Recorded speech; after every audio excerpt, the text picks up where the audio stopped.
Okay, in this video I want to show you how to add other elements. So I think I'll make another page.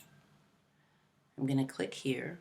I could link to something directly, so this would make sense if I was linking to, let's say, an eBay store, Amazon, to Etsy, to PayPal, a link that's going to take the person off of the site. I really want another page that's going to keep them on this site. So I'm going to click New Page, and I'm going to say Area.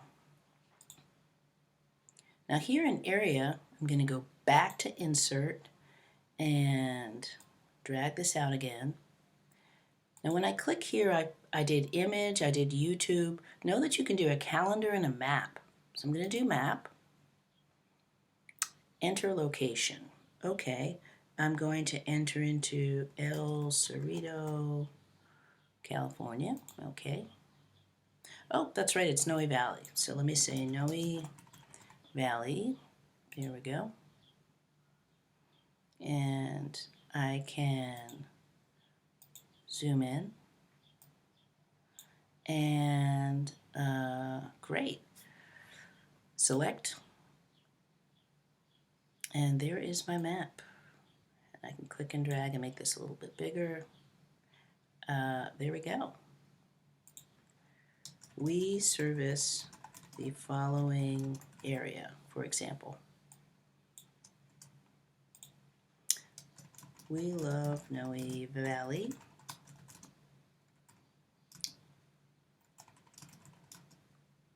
We will walk your dog in this area, just for our purposes. Okay.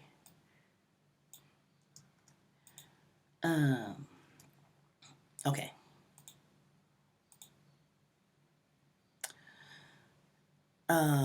There are themes, which I'll get into later. They're not that great. It's kind of unpredictable and limited, but that's okay.